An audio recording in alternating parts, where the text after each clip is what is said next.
कि मान लो एक सर्वेश है और एक सर्वेश का दोस्त है। अब सर्वेश और सर्वेश के दोस्त आपस में झगड़ लिए। सर्वेश को उसके दोस्त ने 10 लातें, 10 जूता और 20 गालियां दी। तो सर्वेश लट्ठ लेके आया और सर्वेश ने 50 लट्ठ मारे, 20 गालियां दी और 50 जूते मारे। ये जो कर्म है ये आमने सामने का कर्म है, मारा मारी का कर्म। अब बड़ी बात यह है कि ये कर्म जब बना तो सर्वेश के शरीर में भी उतना ही रखा जाएगा और दोस्त के शरीर में भी उतना ही रखा जाएगा। उसमें ये नहीं देखा जाएगा सही और गलत कौन। दोनों के अंदर से नेगेटिव एनर्जी निकली, दोनों के हिस्से में बराबर कर्म आएगा।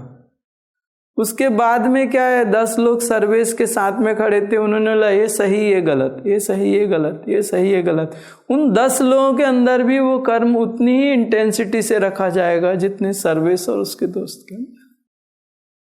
आपको जज करने का अधिकार नहीं है। अगर आप किसी के लड़ाई झगड़े में जज करते हो तो जो कर्म उसके अंदर जाता है वही आपके अंदर उतनी ही इंटेंसिटी से आपके अंदर जाता है।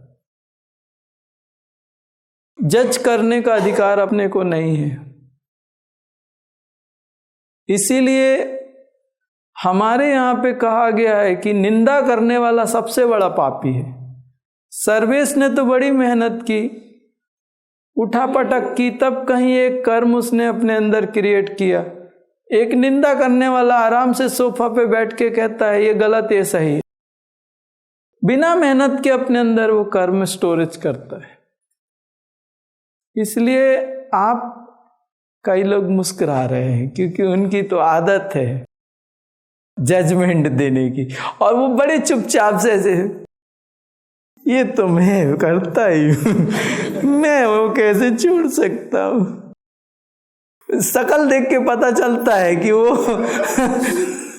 एकदम शकल देखी ना और पता चलता है कि वो तो मेरा फेवरेट काम। किसके घर में क्या हुआ वो तो उसके बिना जिंदगी का स्वाद ही नहीं है, वो खट्टा मीठा अनुभव है। तो वो कर्म आपके अपने इतने जन्मों के कर्म हैं, उनसे आप मुक्त नहीं होते। दूसरे के कर्म अपने अंदर रेडीमेड क्यों डालना। जो वो कर रहा है वो भोगेगा, तुम काहे को फंसते हुए हैं। तुम्हारे खुद के अपने इतने हैं, तुम दूसरे के काहे को लेते हो। देखिए, जब तक कोई क्रिया नहीं है तो प्रतिक्रिया नहीं आ सकती। हमने अभी बोला कि ये एक जन्म का नहीं होता, कई जन्म का होता है। अगर वो गाली देख रही है तो उसके सबकॉन्शियस माइंड में कुछ तो है, हम कहीं तो कुछ तो करके आए थे। प्रतिक्रिया, क्रिया के बिना प्रतिक्रिया नहीं आती। उसमें आप साधना करके उस कर्म को डिसॉल्व कर सकते हो जो कहीं पास्ट लाइफ में आपने किया है, और उसके कारण उसके अंदर वो क्रोध है। वो क्रोध कहीं ना कहीं तो कुछ ना कुछ तो उसका कारण होगा कि वो क्रोध प्रकट हो रहा है। कोई ना कोई बीज तो होगा। अगर पौधा है तो कहीं ना कहीं उसका कोई अस्तित्व छोटा सा कहीं छोड़ा होगा आपने, उसके कारण वो पौधा निकला है। अकारण कोई चीज नहीं होती। तो हमारे सिद्ध मार्ग में एक साधना है जिससे आप उसकी हायर बॉडीज को बुला के, इन हायर बॉडीज को बुला के आपने जो पास्ट लाइफ में या इस लाइफ में जो कोई कर्म किया है उसको प्रारब्ध में ना बनने दें और डायरेक्ट एनर्जी डालें। आप संजीवनी शक्ति डाल के उसको डिस्ट्रॉय कर सकते हैं। बात समझ आई? अगर आप, वो हमें गाली दे रही है तो या तो हम उसको गाली दें। एक कर्म था, प्रारब्ध हुआ और हम उस कर्म से और ज्यादा कर्म निकाल लें। इसी को कहते हैं रक्त बीज। कर्म जो अंडे देता है उसी को कहते हैं रक्त बीज राक्षस। एक कर्म खत्म होने के पहले बहुत सारे बच्चे दे जाता है, अंडे दे जाता है। उसको प्रारब्ध में आने के पहले ही डिस्ट्रॉय करो। जो पुराना कर्म है वो प्रारब्ध में तो आएगा। आप कुछ नहीं कर रहे, लेकिन आपके अंदर से एक नेगेटिव एनर्जी तो निकलेगी, दुख तो निकलेगा या क्रोध तो निकलेगा, और वो भी गाली दे रही है तो उसके अंदर से भी तो निकल रहा है। तो आप चुप भी बैठे हो तो दो एनर्जी तो निकल रही है ना। और जब दो एनर्जी निकल रही है तो आप कैसे कह सकते हो कि कर्म नहीं बना। कर्म बनाने के लिए सिर्फ आपको हाथ पैर से लड़ाई करना जरूरी नहीं है। आप अपने अंदर से एक नेगेटिव एनर्जी निकालो और सामने वाले के अंदर से एक नेगेटिव एनर्जी निकले, काफी है कर्म बनने के लिए। उसके अंदर से निकलती होगी और आपके अंदर से भी निकलेगी।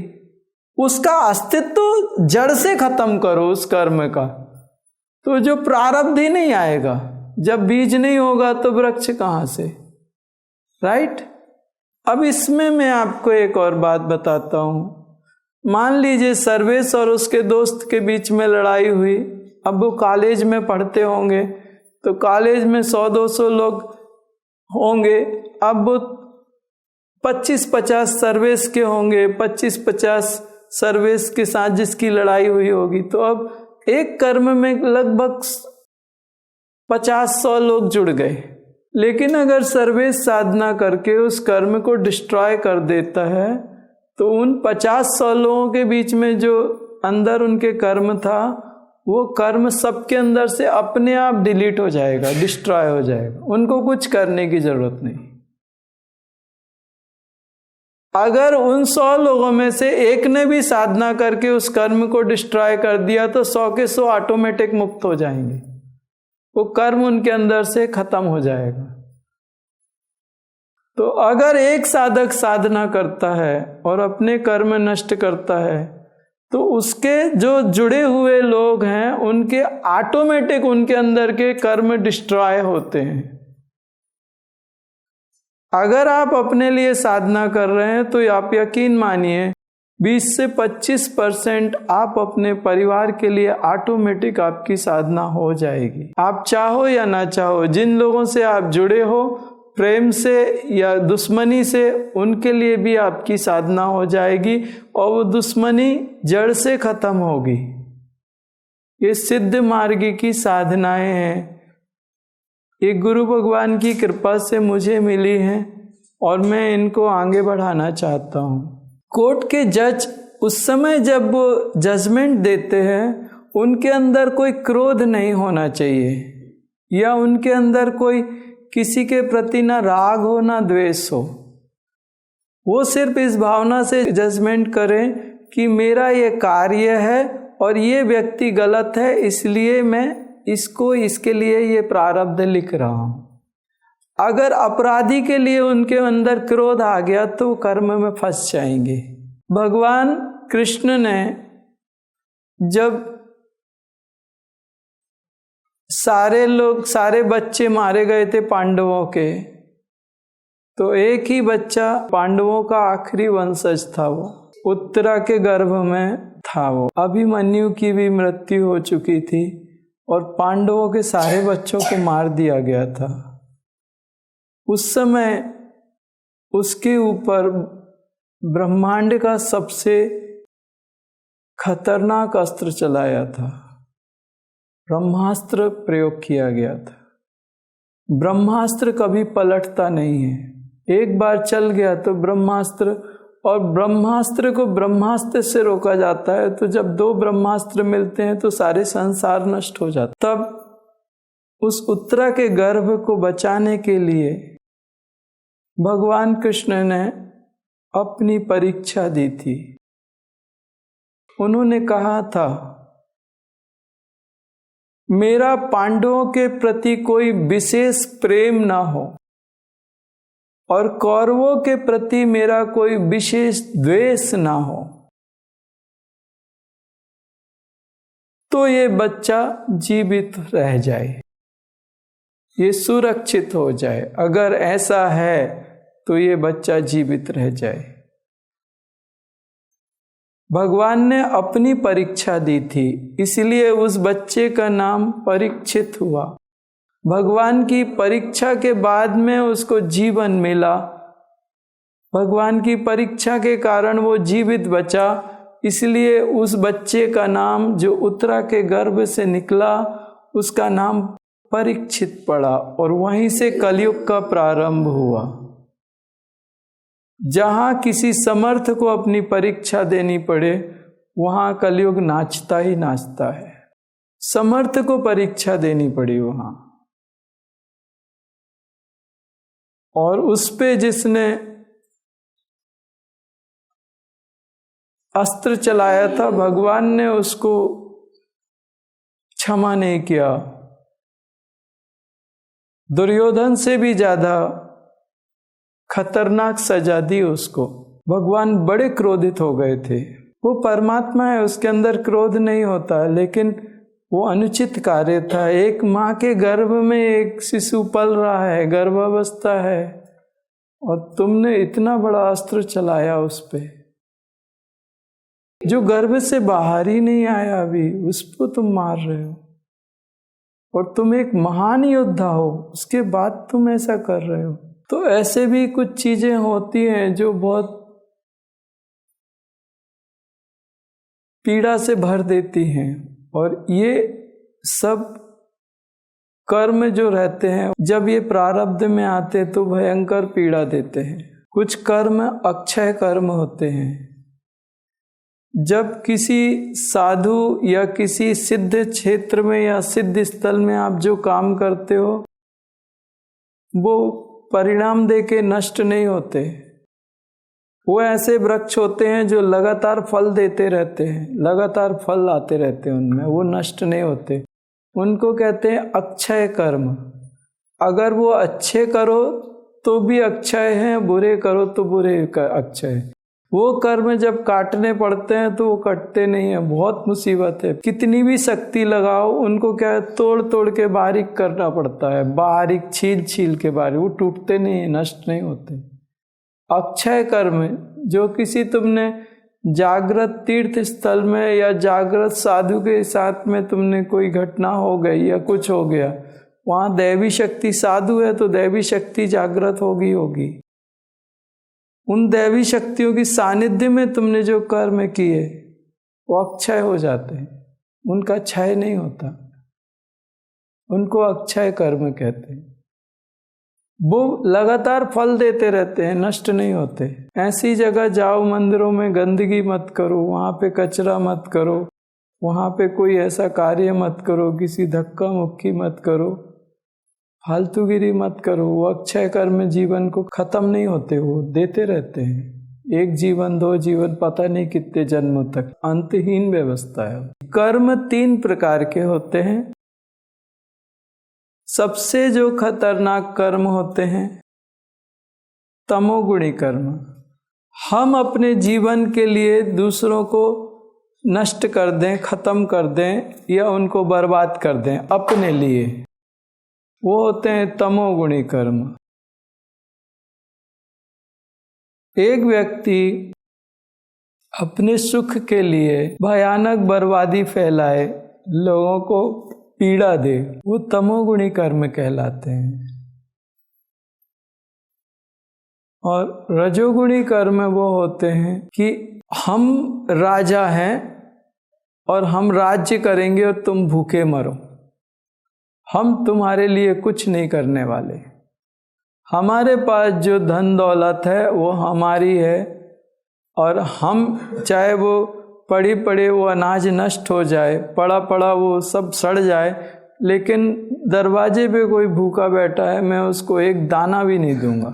या तो मैं राजा हूँ, मेरे पास बहुत सारा है, आओ सब बैठो और मिल के खाएंगे। ये पॉजिटिव हो गया, ये पॉजिटिव हो गया। और एक उसका नेगेटिव तरीका ये हो गया कि हमारे पास बहुत है और कोई भूखा नहीं जाना चाहिए, खाओ। और दूसरा तरीका यह है कि हम एक अन्न का दाना नहीं देंगे। अब ये रजोगुण ही है। 2 काम 2 तरीके से हो सकते हैं। अब इसी में रजोगुण में तमोगुण मिल जाता है कि हम राजा हैं, हमारे पास सब कुछ है और कोई भीख मांगने आए तो उसको लात मार के फेंक दो। इसमें अब रजोगुण के साथ में क्या आ गया? तमोगुण। इसमें रजस के साथ तमस भी आ गया, दोनों हो गए। अब एक खालिस रजोगुण नहीं है, इसमें तमस भी आ गया। तो ऐसा नहीं है कि सत ही अकेला सत सत हो, सत के साथ रज भी आ सकता है और रज के साथ तम भी आ सकता है। 100% रजस ही रहे ऐसा नहीं है, उसके अंदर तमस भी प्रवेश कर सकता है रजस के साथ, और शतस के साथ भी रजस प्रवेश कर सकता है, मिल जाते हैं आपस में। हाँ, सत के साथ तम नहीं आ सकता। सत के साथ तम बहुत कम देखा गया है, मुझे नहीं लगता कि आ सकता है। मैं उसमें और गहरे में तो नहीं, लेकिन सत के साथ तम बहुत कठिन है। अगर आता है तो बहुत कम मामले में आता होगा। सत के साथ तम आना बहुत कम, मैंने नहीं देखा सत के साथ तम। रज के साथ तम होता ही है, वो दिखता ही है, वो रज के साथ तम। राजा अपने राज्यों को बरकरार रखने के लिए सैकड़ों लोगों को मरवा देता है, रज के साथ तम आता है। पहले भी ये होता रहा। तो यहाँ पे आपने इन चीज़ों को समझा कि एक कर्म कैसे शरीरों में जाता है, फिर वो नाड़ी तंत्र से होता हुआ कैसे मटलाइज होता है और वापिस यहाँ से इस शरीर में आ जाता है। उसके जैसे संस्कार होते हैं वैसे वो संस्कारों के हिसाब से अपना प्रारब्ध प्रकट करता है। वो कैसे शरीर, एक कर्म जब ऐसा नहीं है कि किसी ने चोरी कर ली तुम्हारी और चला गया, वो एक कर्म जब चोरी हुई है तो उसके साथ वो शरीर पे भी प्रभाव डालता है, मन पे भी प्रभाव डालता है, आपके जीवन की हर व्यवस्था पे उसका प्रभाव आता है, कहीं कम और कहीं ज़्यादा। अगर आपके यहाँ चोरी हुई है तो सिर्फ ऐसा नहीं है एक कर्म उससे चोरी हो गई, सिर्फ चोरी हो गई, वो आपको प्रत्यक्ष अनुभव हो रहा है कि चोरी हो गई, इसलिए आपने समझ लिया कि प्रारब्ध आया, चोरी हो गई। लेकिन वो एक प्रारब्ध आपके जीवन की हर व्यवस्था को प्रभावित करता है। वो आप देखते नहीं हो, आप खोजते नहीं हो, उस पर एनालिसिस नहीं करते, इसलिए आपको ज़्यादातर मालूम नहीं होता। लेकिन वो कर्म आपके जीवन की हर व्यवस्था को प्रभावित करता है, कहीं कम कहीं ज़्यादा। ये बात भी सच्ची है और इस बात को मैंने अच्छी तरह से अनुभव किया है। देखिए, एक बात समझिए, ये खाली होना चाहिए। इसमें तो ना तो पॉजिटिव कर्म होना चाहिए ना नेगेटिव कर्म होने चाहिए, ये खाली होना चाहिए। इसमें अगर पॉजिटिव कर्म भी है तो यहाँ से जो आत्मा की ऊर्जा है वो यहाँ तक नहीं आ पाएगी। मेरे को एक समय अभी भी गहरी समाधि में जाने नहीं देते भगु। ऐसे वो कहते हैं कि सतोगुण भी एक बंधन है। गहरी समाधि में जाओ ना और उस समाधि का आनंद इतना रहता है ना, तो वो उनका कहना है कि ये जो तुम आनंद को भोग रहे हो ये भी एक बंधन है, इसमें भी मत बंधो। तमोगुण अगर बंधन है, जंजीर लोहे की हो या सोने की हो, वो बंधन ही है।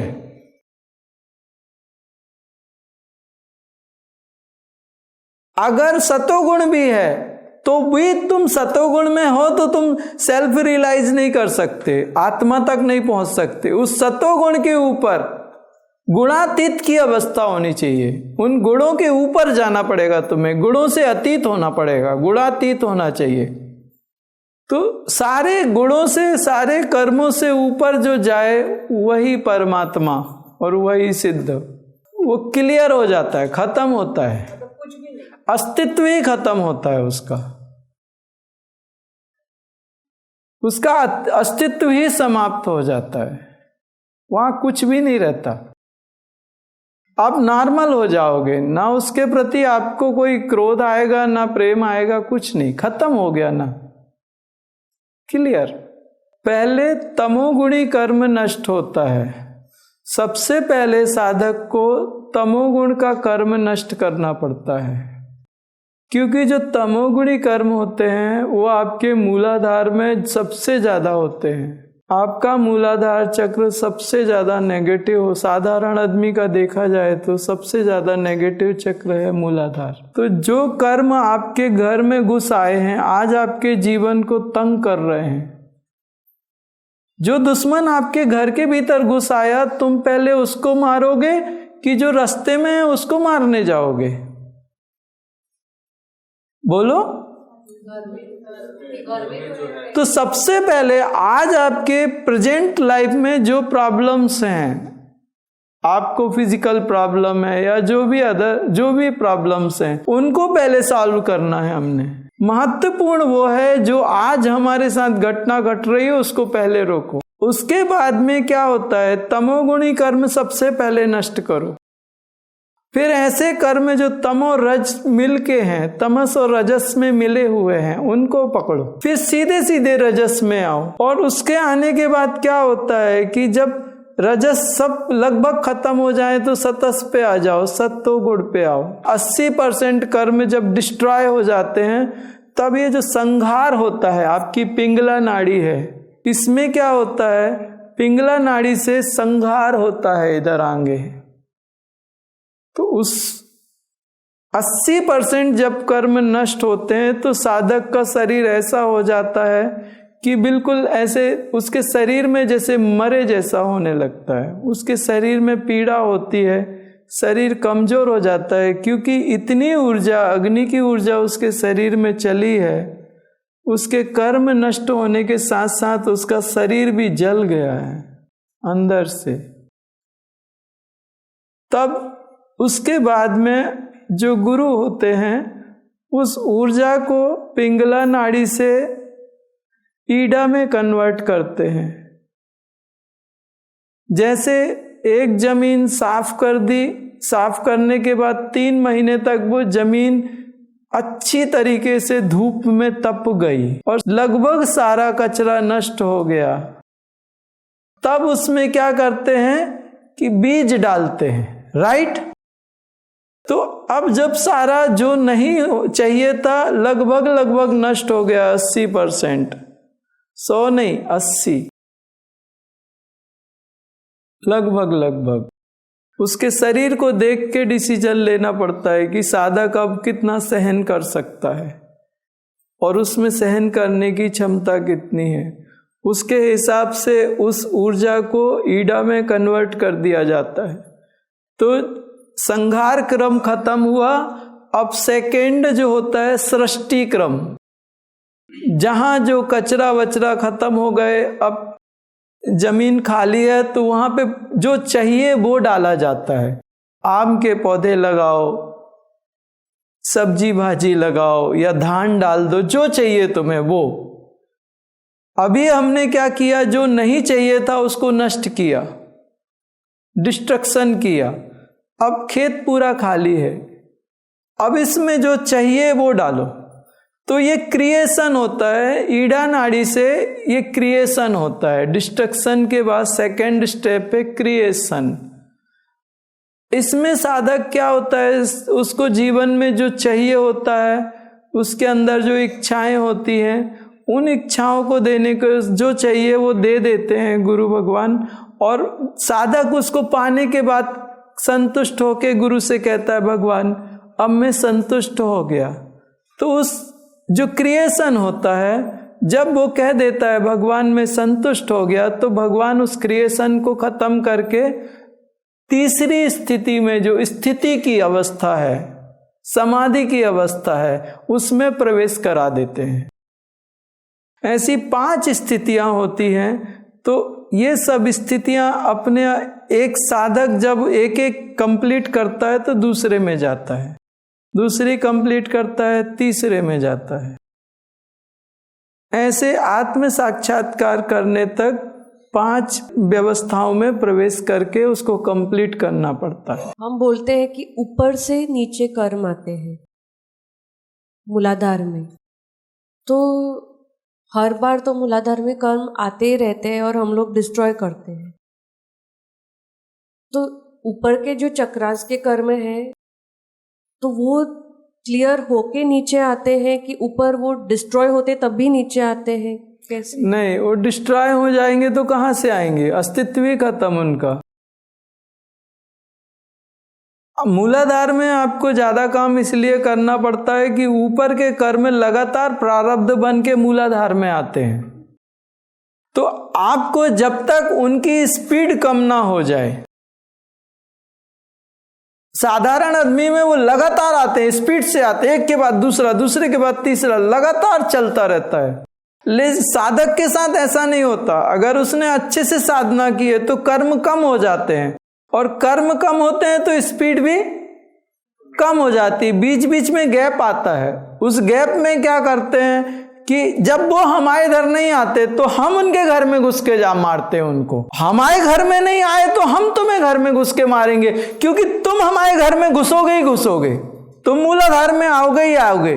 तो इससे अच्छा अगर वो रुक गए, जब वो रुक जाते हैं तो साधक क्या करता है, जीवन में सब शांति आ जाती है, सब कुछ आ जाता है, साधक मस्ती में मस्ती करने लगता है, चलो आनंद करेंगे, चलो एंजॉय। उस समय क्या करना चाहिए, साधक ने वो मस्ती नहीं करनी चाहिए। सब कुछ ठीक हो गया, सब कुछ इजी हो गया, सब कुछ रिलैक्स हो गया, अब तो मूलाधार से निकल के स्वादिष्टान में जाओ, मणिपुर में जाओ, अनाहत में जाओ, हायर बॉडीज में जाओ, और वहां जो कर्म है जो तुम्हारे मूलाधार में आने की तैयारी कर रहे हैं उनको वहीं ठोको। नाड़ियों में घुसो, नाड़ियां शुद्ध करो, नाड़ियों में कर्म भरे रहते हैं। तुम्हारे घर में आना बंद कर दे, तुम उनके घर में घुसना शुरू करो। अगर तुम उनके घर में नहीं घुसोगे, वो कल के दिन तुम्हारे घर में आएंगे, पक्का आएंगे। दुश्मन को अपने घर में मत घुसने दो। अगर तुम अच्छे योद्धा हो तो अपने घर में युद्ध मत करो, उसके घर में घुस के उसको मारो, रण क्षेत्र में मारो, उसके घर में घुस के मारो। बड़े बड़े जो राजा महाराजा थे वो अपने महलों को बड़ा सुरक्षित करते थे ताकि उन महलों में कोई घुस ना सके, शत्रु पक्ष की सेना ना घुस सके। तो ये युद्ध है एक कर्मों से आपका, वो कर्म प्रोसेस में है, उसके पहले खत्म करो। अगर उनकी प्रोसेस कंप्लीट हो गई तो वो प्रारब्ध बन जाएंगे।